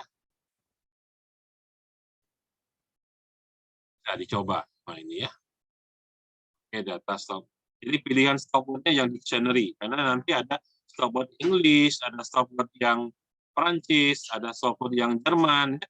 Itu bahasa-bahasa utama dunia sudah ada dalam RapidMiner. Ya. Tapi kalau bahasa Indonesia belum ada. Ya. Bisa dicoba. Oke, ya. Dicobalah, intinya kamu bisa lihat, intinya ini adalah mengambil konten dari internet. Ambil konten dari internet. Ya, konten dari internet. Berikutnya, ya, contoh yang lain adalah klasifikasi. Kalau tadi ada clustering. Jadi clustering itu berarti data yang semula teks kita konversi sampai jadi numerik, ya, TF-IDF, kemudian data itu kita cluster dengan cara mencari kemiripan dari setiap data yang berasal dari teks tersebut. Ya. Berikutnya bisa diklasifikasi. Ya. Jadi klasifikasi adalah sebuah proses data mining yang sifatnya supervised learning. Ya. Apa itu supervised learning? Dia pengelompokan yang ada petunjuknya, yang ada pedomannya. Apa itu? Ada label. Ya, implementasinya yang paling populer adalah sentimen analisis. Ya, adalah sentimen analisis. Jadi kalau ada pendapat orang, pendapat itu positif atau negatif atau netral, ya, tergantung kita mau bikin sentimen analisisnya menjadi berapa kelompok, berapa kelas. Ya, bisa sekedar 2 kelas yaitu positif dan negatif, atau dibuat 3 kelas positif, negatif, dan netral. Ya, jadi kamu bisa ambil contoh juga dari data yang sudah tersedia dari folder yang milik Pak Romi, ada data polarity, ya, ada data polarity bisa dipakai. Ya, jadi polanya sama bahwa kalau data sudah siap jadi eksa, ya, artinya di sini data yang awalnya word, keluar sudah jadi numerik. Nah ini ya, kalau kamu baca modul ini, modul proses dokumen from files, kamu lihat inputnya word, jadi inputnya kata-kata, outputnya eksa, example, artinya sudah numerik di sini. Nah, tapi di dalam ini ada proses dalam proses. Ya, ini kalau kita klik, maka kita bisa susun pertama, ya dilakukan tokenisasi. Ya, yang kedua dilakukan stop word removal, dalam hal ini stop word removal dalam English, ya karena datanya adalah data bahasa Inggris. Kemudian dilakukan stemming porter dengan asumsi semua kata-kata sudah huruf kecil semua, nggak perlu lagi ada proses transformasi, ya. Tapi kalau masih ada huruf besar, maka harus dilakukan transform case, ya, mengubah bentuk huruf besar jadi huruf kecil. Ya, jadi di sini ujung dari proses di sini, ya, ini sudah dilakukan stemming, yang pada akhirnya setelah dia di-stemmingkan, dihitung PFIDF-nya. Sehingga dalam proses dokumen di sini, yang awalnya kata, word, keluaran, akhirnya outputnya eksa atau sudah berupa data numerik. Kalau sudah data numerik, maka kita bisa masukkan dia dalam algoritma. Ya, dalam contoh ini adalah algoritma decision tree. Ingat ya, masuk karena ini adalah supervise, masuknya dalam TRA. Ya, artinya di pod TRA itu pod training. Jadi proses training adalah proses pembuatan model. Jadi dalam decision tree outputnya adalah mod, ya, outputnya adalah model. Nah, model dihasilkan akan diuji, ya, akan diterapkan, maka pakai modul apply model, di mana mod yang keluaran decision tree sebagai input dalam model di sini, kemudian input apply model diambil dari dokumen juga yang lain, ya, yang digunakan sebagai data testing. Ada dokumen yang lain, nih ada dokumen yang lain, diubah dari doc jadi exa juga, dimasukkan ke sini. Nah, ya, maka akan keluarlah hasilnya. Sentimen analisisnya, mana sentimen yang positif, mana sentimen yang negatif misalnya. Ya. Dan selanjutnya kalau ingin diketahui seberapa benar akurasi daripada klasifikasi tersebut, ya tentunya kita akan menggunakan modul performance, akan menghitung akurasinya berapa persen. Ya, ya jadi bisa dipilih mode untuk seleksi web filter dan sebagainya, ya bisa dilakukan segala macam, bisa dicoba. Nah, untuk mencobanya sekali lagi ambil buku, kalau tadi buku yang clustering tadi dari bukunya apa namanya Matthew Knott. Kalau yang untuk sentimen analisis, contohnya dari buku Vijay Kotu, ya. Ini juga bukunya sudah saya posting di e-learning, buka di bab 9 tentang text mining, ya. Di sini ada prediksi gender, ya. Jadi ada tulisan, ya, tulisan orang, Nah, itu kita pengen memprediksi. Itu tulisan pengarangnya laki-laki atau perempuan. Nah, karena prinsipnya gaya bahasa laki-laki berbeda dengan gaya bahasa perempuan. Nah, kira-kira demikian logikanya itu. Jadi kalau ada tulisan orang, kita pengen nebak, kita mau prediksi, ini tulisan laki-laki apa tulisan perempuan? Nah, coba ya, bisa dicoba ya. Pakai data block gender dataset ya. Ini datanya sudah disiapkan. Tapi kalau kamu mau ngambil data dari web juga bisa ya. Ini contoh untuk latihan sebenarnya bahwa sudah disediakan data dalam bentuk Excel ya, sehingga kamu bisa menentukan mana yang training, mana yang testing ya. Pakai algoritma, salah satunya yang bisa dipakai untuk klasifikasi ada naive Bayes. Kamu bisa ganti ya, mau pakai naive Bayes, K4.5, pakai neural network, apapun silahkan bisa dicoba. Karena sudah prinsipnya itu adalah sama seperti data mining biasa. Ya, tinggal bagaimana cara kamu mengkonversi yang tadinya adalah teks kalimat sampai jadi numerik berupa TF-IDF. Ya, ini sudah dibuatkan contoh untuk rapid miner-nya. Ya, tinggal kamu coba. Ini saja contoh seperti ini. Berhasil nggak kamu memperoleh akurasi yang tinggi untuk sebuah klasifikasi teks. Ya, ini bisa dipakai dengan teknik kalau tadi split ya, data satu dipakai bersama, tapi nanti pakai ini ya, split datanya split otomatis ya, di sini di setting split otomatis. Tapi kalau bisa pakai split manual ya, benar-benar dipisah mana yang training, mana yang testing, dipisah ya, pakai dua file yang berbeda, ya, benar-benar dipisah. Atau pakai cross validation.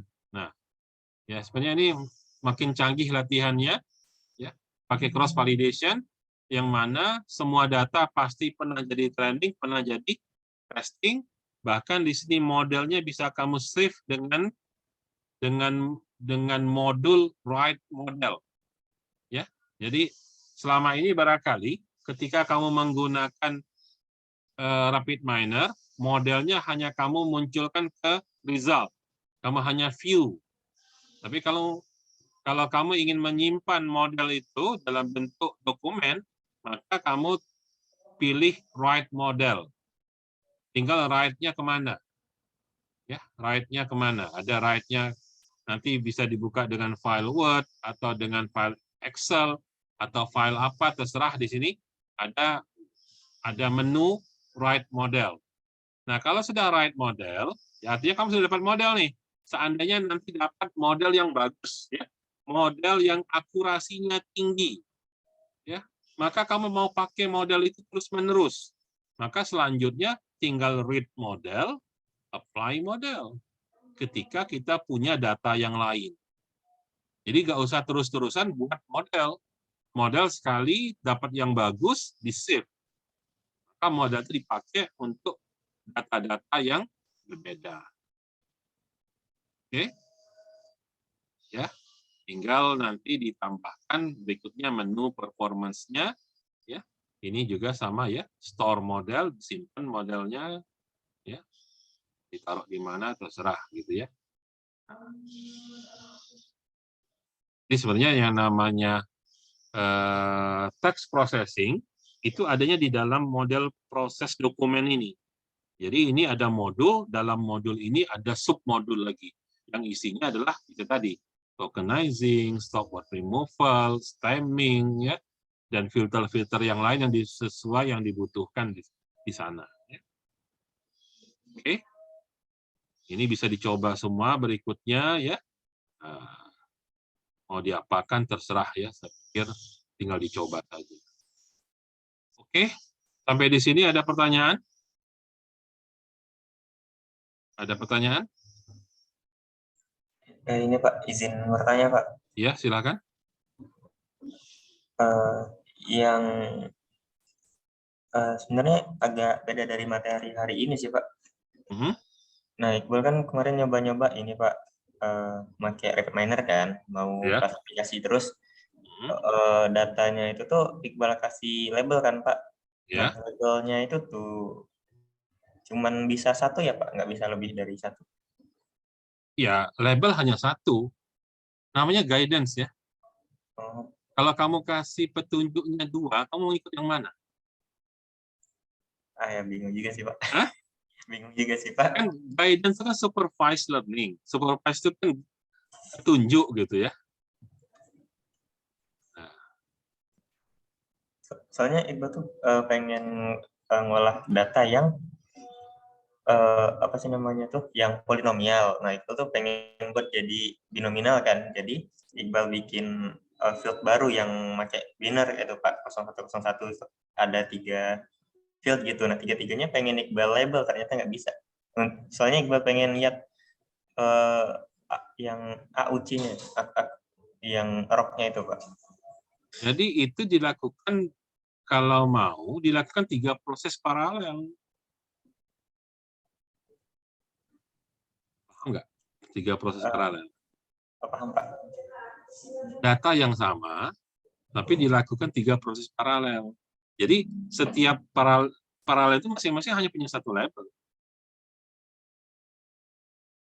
Nah, jadi dengan kata lain sebenarnya dalam satu proses hanya ada satu label.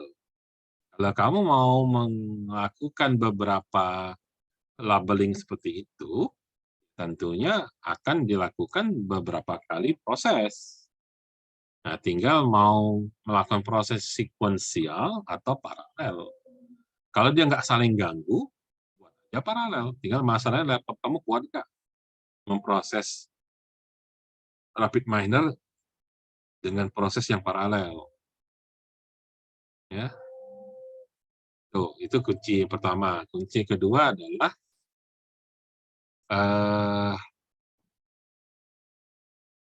kembali lagi kepada ya yang namanya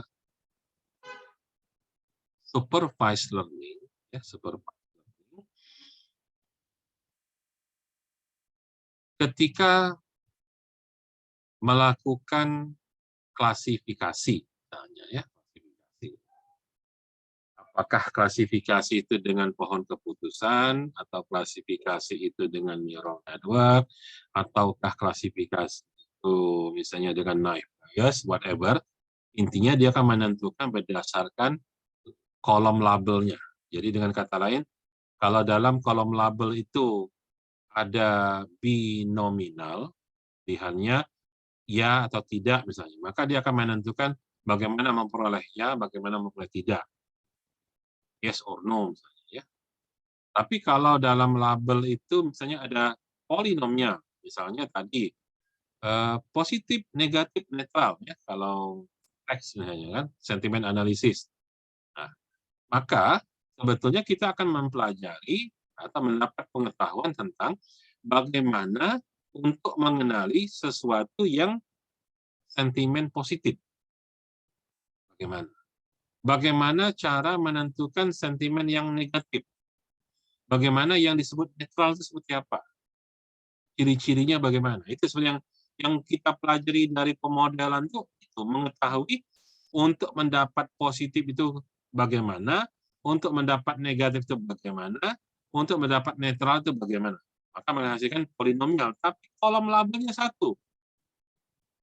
Kolomnya yang satu. Tapi isi labelnya boleh banyak. Kalau banyak, artinya dia polinomnya. Ya, kalau isi kolom labelnya hanya 2 macam, itu binominal. Jadi tolong jangan salah paham ya. Saya tadi agak confused. Penjelasan kamu tuh pengen dapat polinomial itu maksudnya kolomnya yang banyak atau isi dalam kolom itu? Kolomnya Pak, isi dalam kolom itu ada banyak, ada range, ada 3 Hah? range. Ada Ulangi. dalam Kolomnya yang banyak, yang kolom labelnya yang banyak, atau isi dalam satu kolom label yang banyak? isi dalam kolomnya Pak yang banyak, ada 3 ini, ada 3 jenis. Kalau isinya nggak masalah, bisa aja. Sepanjang kolomnya cuma satu. Iya, Pak, kolomnya satu. Nah, kolomnya satu. Jadi itu kolomnya cuma satu yang jadi label, tapi polinominal isinya. Boleh, bisa. Bisa banyak. Tapi kalau ingin kolomnya yang banyak jadi label, nah itu yang nggak bisa. Ya. Nah, oke, satu lagi yang saya kemarin lupa ya jelasin di kelas reguler ya. Kan ngasih tahu ya.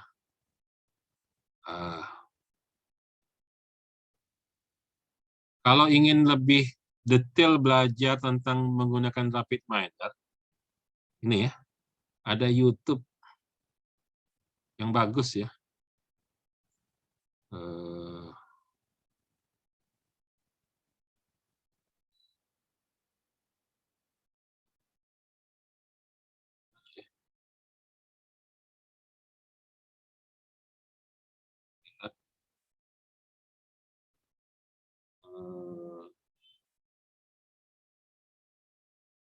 Nah, ini subscription.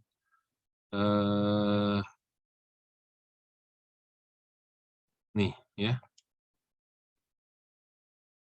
Ini ada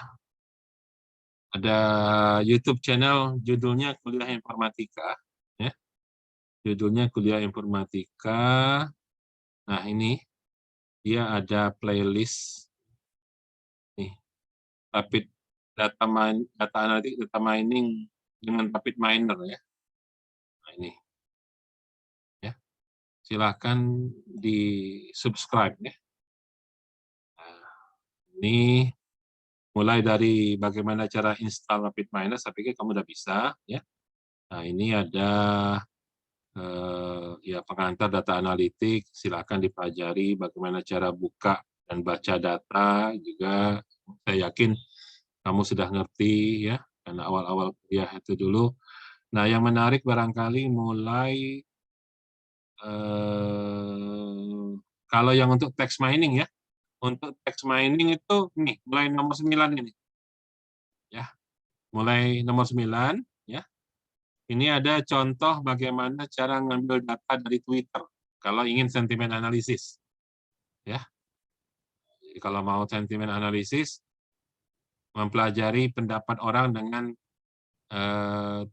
mengambil data dari Twitter ya, ini. Nah, ini nih. Ya.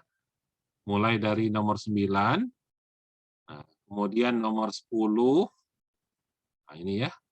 Ini yang tadi penjelasan saya hari ini itu di sini sebenarnya. Pemrosesan teks dengan RapidMiner, bagaimana cara menyusun itu ya, menyusun tadi tokenizing, kemudian apa namanya, stop word dan sebagainya ya. Coba diikutin di sini. Jadi nomor 9, 10. Nah, ini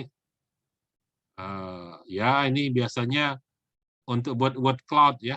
Kalau pengen nampilkan salah satu teknik menyampaikan kesimpulan dari text mining itu misalnya kata yang paling populer disebut, yang paling banyak disampaikan orang, disebut orang, itu biasanya digampilkan dan grafis buat cloud ya. Nah, nanti ada hurufnya besar itu menunjukkan apa namanya, itu kata-kata yang paling banyak digunakan ya. Nah, selebihnya kamu juga bisa kalau untuk pelajaran data mining yang umum ya. Nah, di sini ya, ini ada contohnya klasifikasi dengan naive bias, klasifikasi dengan decision tree misalnya contoh ya. Ini dijelasin semua ini. Ya. Nah, ini menarik ini untuk diikutin ya. Nah, jadi silahkan diikutin ya. Ini kalau perlu saya posting di sini ya.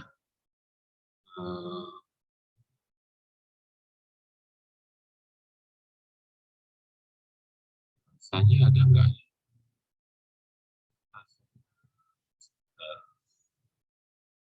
Saya taruh belum di sini?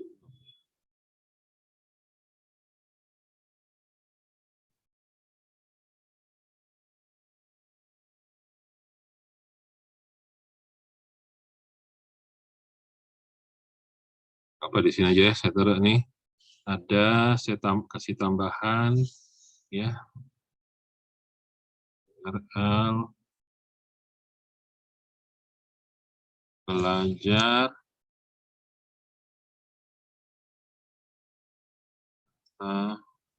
mining dari YouTube. Nah, ya.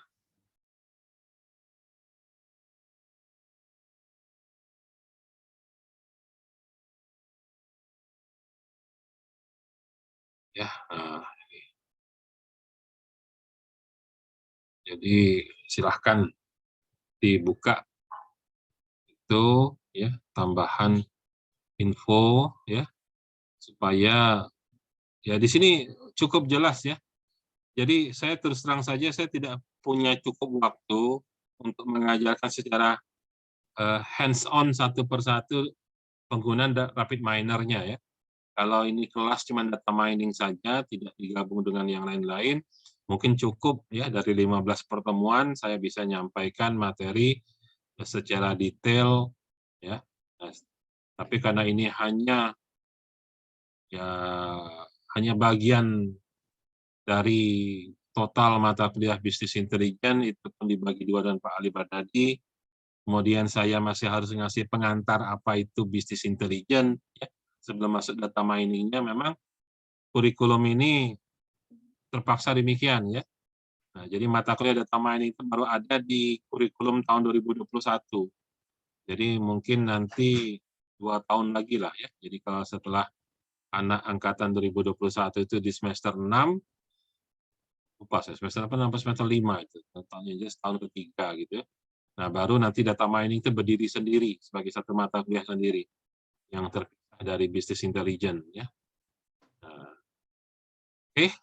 Jadi kalau ingin mendalami data mining, pengen nyoba tadi rapid miner, bahkan saya pikir itu bisa jadi materi yang bisa kamu gunakan untuk tugas yang saya berikan. Ya, ikuti saja petunjuk yang ada di sini. Silahkan mau ngikutin yang mana ya. Mau yang misalnya text mining misalnya ya, tinggal ngambil datanya, tidak perlu cari perusahaan ya, tinggal ngedownload aja dari Twitter misalnya ya. Nah, terus atau kamu memang sudah punya data ya, sudah ngambil data dari perusahaan, dari mana, dari perusahaan siapa, pengen melakukan klasifikasi ya, tinggal ikuti petunjuk tentang teknik klasifikasi yang dijelaskan dengan apa namanya, dengan contoh yang ada di sini ya. Tadi misalnya ada naive bias, ada decision tree ya. Nah, ini juga ya. Tadi saya bilang kalau yang untuk text mining itu mulai nomor 9, cara ngambil data dari Twitter, nomor 10 pemrosesan datanya, ya, pemrosesan itu artinya mengubah teks menjadi TF-IDF, terus menampilkan dalam bentuk grafik word cloud. Kemudian sentimen analisisnya ada di materi yang 13. 12 dan 13 ya. Ini 12 itu adalah membuat ininya, datasetnya, dataset untuk sentimen analisis. Jadi menyiapkan datanya dulu di sini. Setelah siap datanya baru dilakukan sentimen analisisnya di video nomor 13 ya. Jadi kalau yang ingin mendalami text mining silahkan ya. Kalau nanti sudah pakar, kalau sekarang barangkali untuk jadi latihan tugas dulu. Nanti kalau sudah lancar, kalau merasa rasanya tertarik, ya kamu bisa buat penelitian menggunakan pendapat orang di data mining pakai text mining ya. Misalnya sekarang ya, misalnya lagi rame nih berapa hari terakhir nih logo halal. Ya, logo halal. Kamu cari aja nanti bagaimana cara mendownload data dari crawling Twitter misalnya, ya, pakai pelajari yang di slide di apa, video nomor 9 ini tentang crawling, tapi nanti hashtag-nya adalah logo halal. Nah, kerjakan sampai lakukan sentimen analisis. Kamu akan dapat keterangan penjelasan bagaimana pendapat masyarakat Indonesia tentang logo halal Indonesia yang baru. Apa komen-komen orang gitu. Isinya setuju atau malah isi caci maki semua gitu. Ya. Banyak hashtag-hashtag menarik untuk dikaji dengan sentimen analisis. Ya, logo halal. Nah, minggu depan tanggal 20 itu MotoGP Mandalika. Nah, itu nanti bisa kamu jadikan apa komen orang tentang sirkuit Mandalika di Indonesia, MotoGP pertama kali di Indonesia gitu.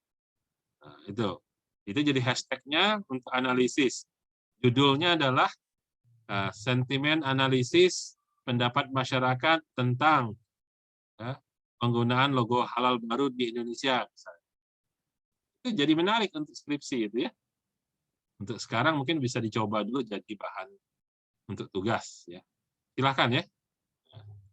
Nah, tinggal nanti mau dengan algoritma apa ya terserah ya. Nah, bias tersendiri boleh ya. Decision tree juga bisa. Neural network bagaimana nanti, mana yang lebih bagus dan sebagainya. Oke, ada lagi pertanyaan? Kalau nggak ada, ya kita akhiri ya, dan ini kuliah terakhir. Tolong kasih tahu kawan-kawan, ya. Saya lihat yang masuk itu orangnya itu-itu saja. Saya nggak tahu apakah betul ini 8 orang sesuai dengan SIMAK, ya. Ada beberapa orang menghubungi saya memberitahu tentang Merdeka Belajar. Ya. Tolong sampaikan dengan yang ngambil Merdeka Belajar, tidak perlu lapor ke saya.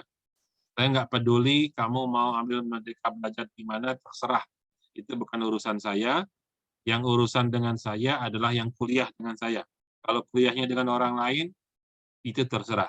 Bahwa mekanisme konversi nilai nanti, itu bukan tanggung jawab saya. Itu urusan administrasi, jurusan, dan fakultas. Ya, jadi tidak usah lapor-lapor. Pokoknya nanti dengan saya, kalau nggak ada nilai, nggak ngumpul tugas, nggak hadir kuliah, ya nilai dari saya adalah tidak lulus. Bahwa nanti ada konversi nilai dari tempat lain, saya nggak peduli, itu bukan urusan saya. Ya, jadi tolong kasih tahu kawan-kawan yang nggak pernah hadir dengan alasan Merdeka Belajar. Ya, lain kali kalau ngambil kuliah tempat lain, nggak usah daftar KRS sama saya. Itu aja sih. Ya. Kalaupun mau dipisahkan, ya buat pisah kelompok sendiri. Kelompok yang ngambil kuliah di tempat lain. Intinya, kalau ngisi KRS mata kuliah saya, kuliah sama saya, itu aja. Bahwa ada mekanisme dari fakultas, ya silakan lapor ke fakultas. Bukan tanggung jawab saya. Oke, kita akhiri. Terima kasih atas perhatiannya. Dan jangan lupa lapor ke Pak Ali Bardadi bahwa kuliah dengan saya sudah selesai. Maka selanjutnya kuliah dengan Pak Ali Bardadi mulai minggu depan. Dan jangan lupa ya, bahwa untuk tugas dari saya tadi yang perlu diingat ya, bahwa ini ya, tanggal-tanggalnya, tolong perhatikan ya, bahwa kuis ya, itu saya buat hari Sabtu nanti ya. Ya, sebenarnya kuis itu mau saya kerjakan hari ini, tapi sampai dengan kemarin kelas yang reguler belum selesai soalnya ya. Jadi saya juga nggak mau mendadak dengan kamu. Jadi saya kasih waktu kuisnya itu hari Sabtu nanti dan serentak baik reguler maupun kelas bilingual itu bersamaan. Ya, tolong ingatkan kawan-kawan bahwa kuis hari Sabtu tanggal 19 jam 8 sampai jam 12. Setelah itu otomatis close ya. Ya otomatis baru dibuka jam 8, otomatis close jam 12. Tapi ngerjakan soalnya hanya 45 menit rasanya, 45 menit atau 40 menit lupa saya. Ya. Ya, kemudian kita nggak punya UTS secara langsung. UTS-nya adalah saya minta kamu menulis paper. Jadi kerjakan dulu pengujian dengan RapidMiner, hasilnya ditulis paper, ya. Nah, di sini saya sudah cantumkan ada contoh paper, ya. Ini contoh paper di sini, ya. Ada contoh paper. Ini sebenarnya paper yang dibuat oleh anak saya, ya. Dulu dia ngerjakan paper ini pakai RapidMiner, ya. Maka saya jadikan contoh. Jadi artinya apa? Semua yang ditulis di sini itu awalnya dikerjakan di RapidMiner dan itu cuma 2 hari selesai. Ya. Jadi ngambil data, download datanya, ya, dimasukkan ke dalam RapidMiner, ya. Datanya ada data teks, dia konversi menjadi apa namanya? Menjadi data numerik, ya. Kemudian dia melakukan clustering, ya. Jadi anak saya itu dulu sebelum dia membuat skripsi, dia sudah nulis paper duluan. Ya. Jadi dia sudah kebayang mekanisme seperti apa, pakai RapidMiner. Nah, kebetulan di jurusan informatika kan wajib ngoding. Nah, jadi dia tinggal ngoding programnya aja. Tapi cara kerjanya sudah paham karena sudah dikerjakan dengan RapidMiner. Jadi sementara kalau kalian bisa melakukan seperti ini, sebetulnya kamu tuh udah selesai skripsi. Kenapa? Kamu nggak ada kewajiban bikin codingan. Ya beda sama anak informatika, ya. Kalau anak informatika, dulu anak saya itu ngerjakan dulu RapidMiner untuk memahami bisnis prosesnya, memahami cara kerjanya. Setelah berhasil di RapidMiner, ngodingnya baru dibuat gitu codingannya gitu. Ya. Nah, ini contoh, ya. Jadi ini ada paper, ya. Ini sudah diterbitkan dalam konferensi internasional di Bangkok, papernya, ya, dan terindeks Scopus, ya. Jadi padahal cuma dikerjakan dengan RapidMiner aja sebetulnya. Artinya RapidMiner mampu mengerjakan penelitian yang excellent sebetulnya. Ya, makanya saya dalam tanda kutip memaksa kamu memberi tugas membuat paper itu dengan harapan kalau kamu bisa ngerjakan itu, sebenarnya kamu tak bisa buat skripsi sebetulnya. Ya, jadi ini bisa jadi contoh, bisa kamu download dari sini. Saya tampilkan juga contoh papernya. Jadi akan dibuat seperti itulah kalau mau nyontoh seperti itu. Oke, kalau nggak ada lagi, kita akhiri. Terima kasih atas perhatian. Jangan lupa Sabtu kuis, kemudian tugas paper itu saya cantumkan tanggalnya adalah kalau nggak salah tadi 3 Mei, ya, 2 hari sebelum Lebaran. Ya, 3 Mei, 2 hari sebelum Lebaran. Ya, karena itu setelah Lebaran itu UAS, ya. Itu minggu UAS. Saya kasih batas waktu di akhir sekali, tapi bukan berarti harus nunggu sampai akhir, ya. Yang cepat selesai silahkan didahulukan. Oke, terima kasih atas perhatiannya. Selamat belajar, semoga bermanfaat. Minggu depan kamu masuk kuliah dengan Pak Ali Badadi. Assalamualaikum warahmatullahi wabarakatuh. Terima kasih banyak, Pak. Terima kasih, Pak.